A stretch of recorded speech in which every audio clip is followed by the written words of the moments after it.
Hello. Hello. How much different has life been for you over the past 7 months or so? I mean, both, just in the cage and out. Flying first class is something I could definitely get used to.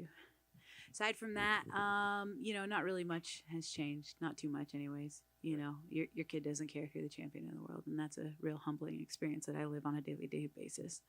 That's hilarious. How about fight week itself? I mean, you had been expecting this and wanting this and working towards this for a long time. Now that you're in the middle of it, I mean, we hear sometimes champs go, "Whoa, I didn't know it was going to be that much." I mean, how have you felt this week? The one thing that I have been gunning for my entire career is to be the champion of the world. Champion of the world. Champion. It seems like every time you hear me talking, I'm trying to get an opportunity to be the champion of the world. Now that I'm the champion of the world, there's no complaints. There's no complaining. There's no nothing. This media, it's not enough. I want more.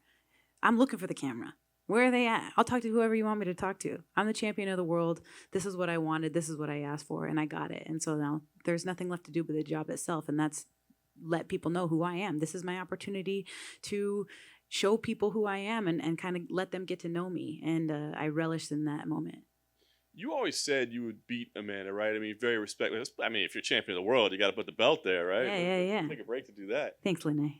I mean, you always said that you would beat Amanda, right? I mean, and it was always respectful, but you said, I know I can beat her. So what was it that you knew about her or about you that you were so confident in that, like, I'll be the one to take her out?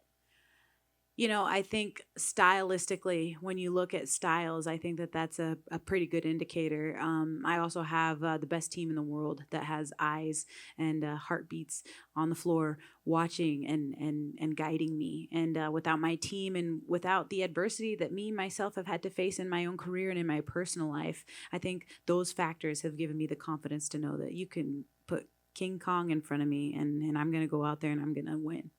I wanted to ask you about the Ultimate Fighter experience because you got to spend, I mean, not a ton of time around each other, but a little bit. And you seem like the person that's always trying to glean something or learn something. So, what did you take out of those interactions that you had on the Ultimate Fighter? Funny enough, I was watching her sitting in her van, like watching my practices. They got caught. They got caught big time.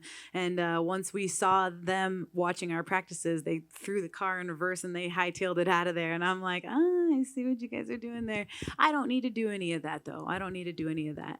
But the most important thing is I can learn a lot just by listening to the fights and how they corner and the way that they are instructing their fighters on how to move and what combinations to throw and stuff like that. So that was very telling.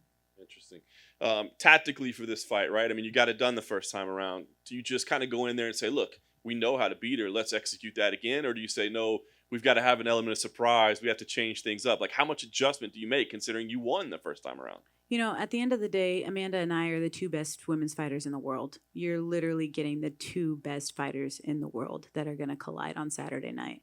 I can't tell you that I'm going to pull a rabbit out of the hat. I can just tell you that I'm going to stand there toe to toe with the best in the world and I'm going to give my best. And we're going to see whose ovaries are bigger. And I am willing to bet that that is me.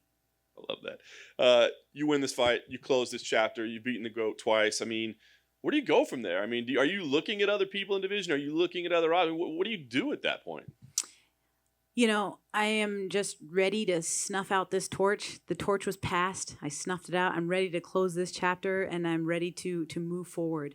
With that being said, it's hard for me to predict what's in the future and what's going to happen. I just want to live presently in the moment. And presently, I have a bigger, faster, stronger, new gym, better mental state Amanda that is going to be facing me on Saturday night. And I don't take that lightly. I take it very seriously. So ask me again on Saturday night. Juliana over here. Amanda was in here earlier, and we asked her, like, what did you learn about Juliana while on The Ultimate Fighter? And her only thing was, I found out she was just weird. Like, was always on her phone. She wasn't really interacting with me or anything. She didn't really say anything. So what did you make of that, and what did you learn from Amanda just outside of the fight game? Well, there's two things. Number one, I didn't realize that she was like talking trash until episode 1 aired and they had to subtitle it and it was such low volume that nobody could hear it. Like if she wanted to say something to me, if she had something to say, I was right there, but I didn't hear anything that she had to say. So it was like, I guess she was trying to poke at me, but like it didn't work. She didn't do a very good job. You know what I mean? Because there's some people that don't like confrontation. I'm not one of those people, okay? Like you want confrontation, you're gonna get it out of me. You know what I mean? But it was like if there was confrontation coming on her end, I had no idea because she was saying it under her breath. So I was like, don't be scared. Like I'm right here. If you have something to say, just say it. The second thing that I want to hint on is that I had some epic pranks.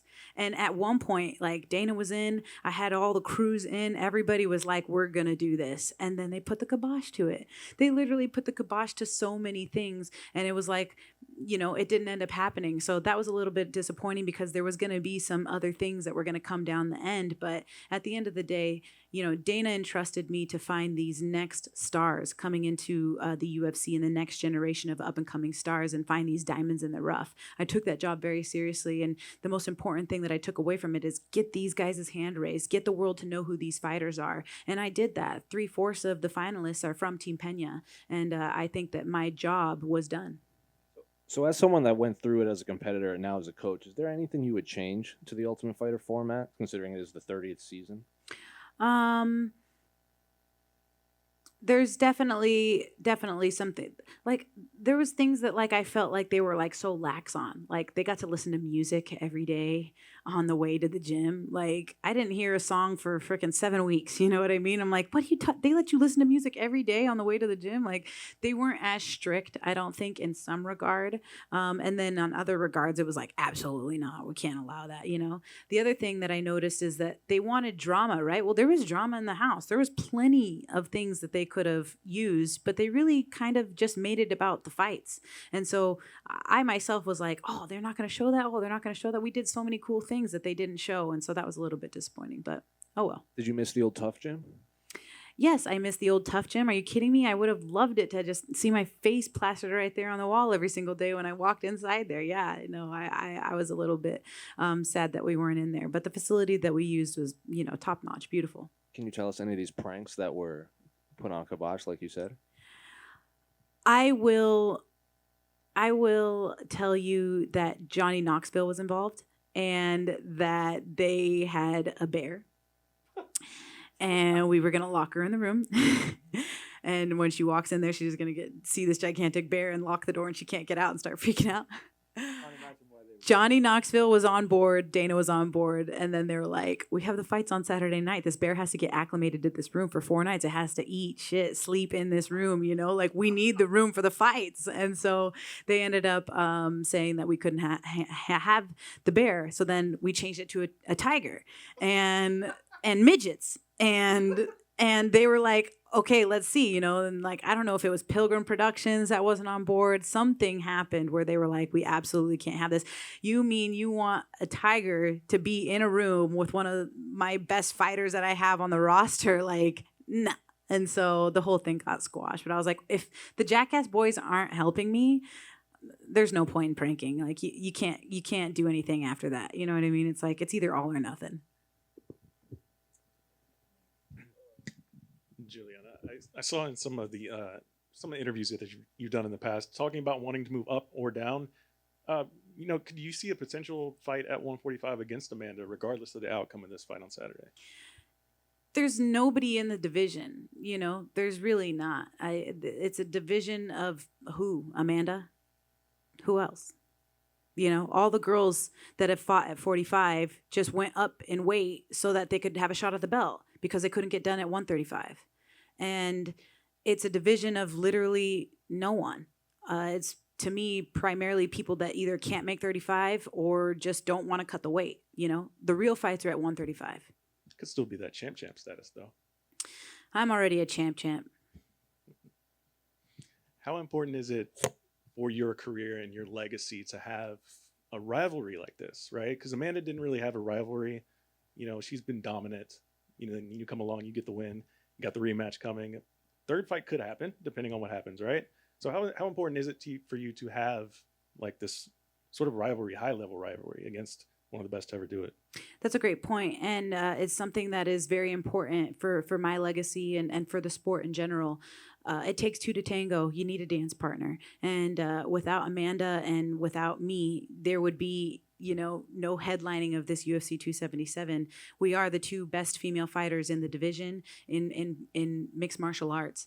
And if I didn't have Amanda and if Amanda didn't have me, then none of this would exist. So I absolutely respect her and honor that fact, because it takes two to tango.